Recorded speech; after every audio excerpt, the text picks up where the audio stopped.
because I'm running out of things to sing, I'm going to sing a song I sang before. But I think I only sang it once, and I think it was last summer.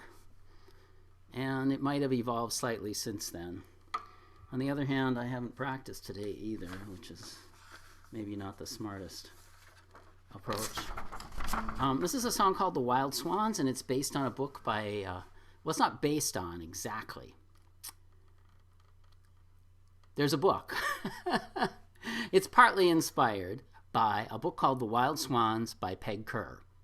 She is a local writer, and she published this novel about 20 years ago. And it's a retelling of the Hans Christian Andersen fairy tale, The Wild Swans, which itself is something of a retelling of traditional material that you can find in the Irish legend of the Children of Llŷr. It's also a variant of a story collected by the Grimms called, I think, The Six Geese. But in this case, it's swans, not geese. But in any case, it's the story behind it, as told by Andersen, is about a girl with 11 brothers whose father, and I think they're a royalty, or I think he's a duke, and the duke takes a new wife because the children's wife has died, probably worn out after 12 pregnancies, but anyway,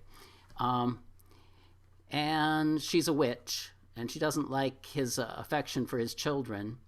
So eventually she turns the 11 brothers into swans. And in the course of the story, the girl has to use nettles to make thread to weave into jackets for the 11 brothers. And when the jackets are done, you put the jackets on the swans and they turn back into princes again, or dukelings, or whatever you call them. I think it was princes in the original story.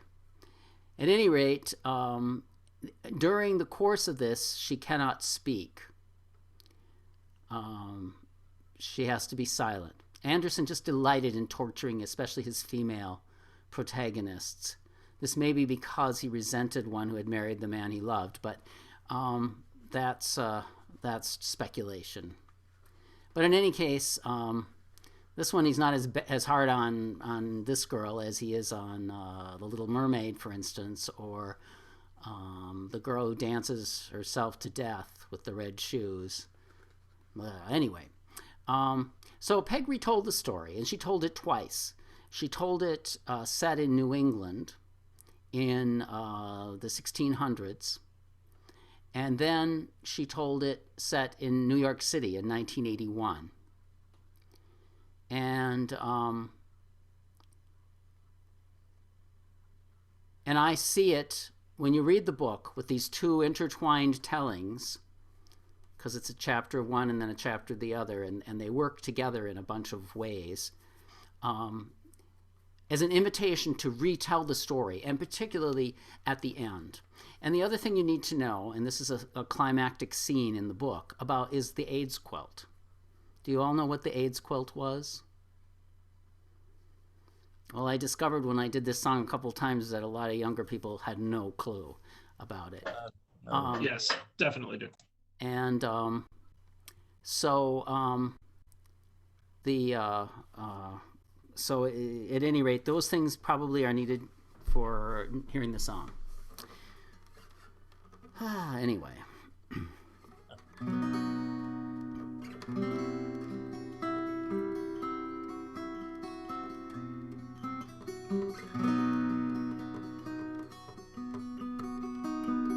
Can you hear this?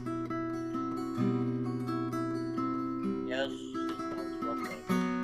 Silently they drift on water like white clouds across the sky.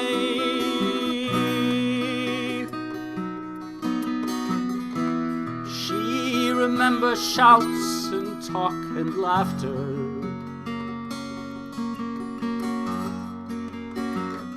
until they spread their wings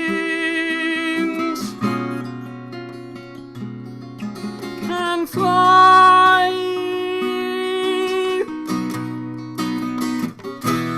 Oh, the wild swans, they are mounting up the air, splashing drops that glitter from the sky.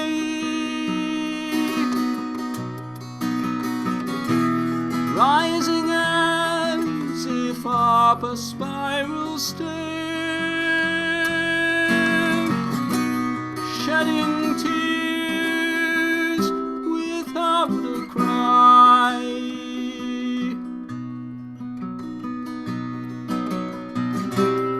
In the dark she gathers nettles for,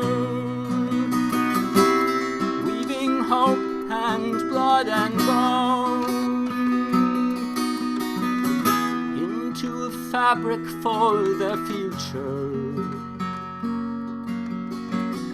with little thought or effort for her own.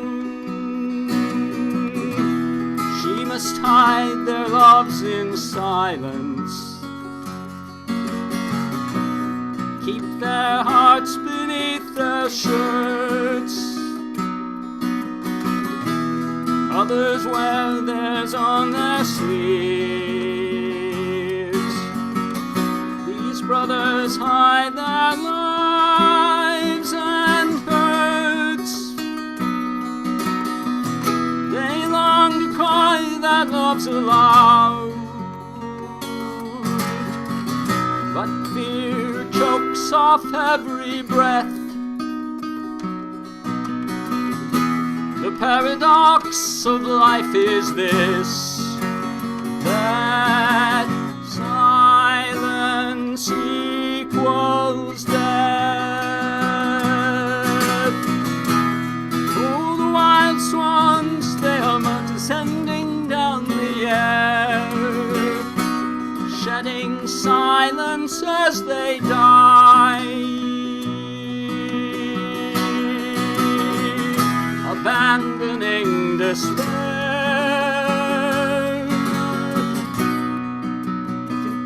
to cast their song against the sky. They fly with all desperate speed.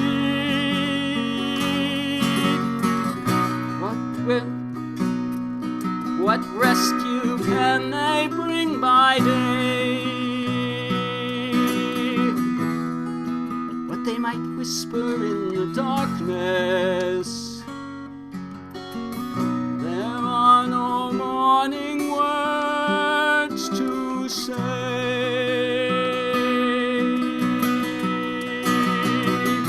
Oh, the wild swans parade through water and on air.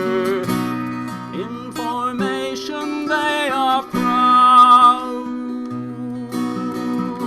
at last defying death they dare to shout their lives and loves aloud.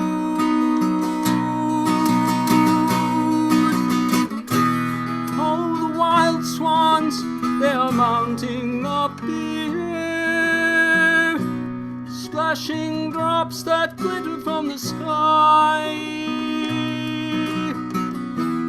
rising as if up a spiral stair, shedding tears of blood with every cry.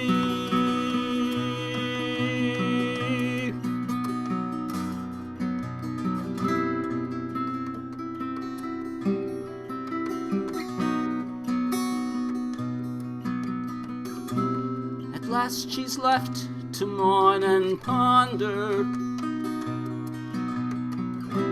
stories of their blood lost and spilt, riding with a swan's wing feather, stitching patches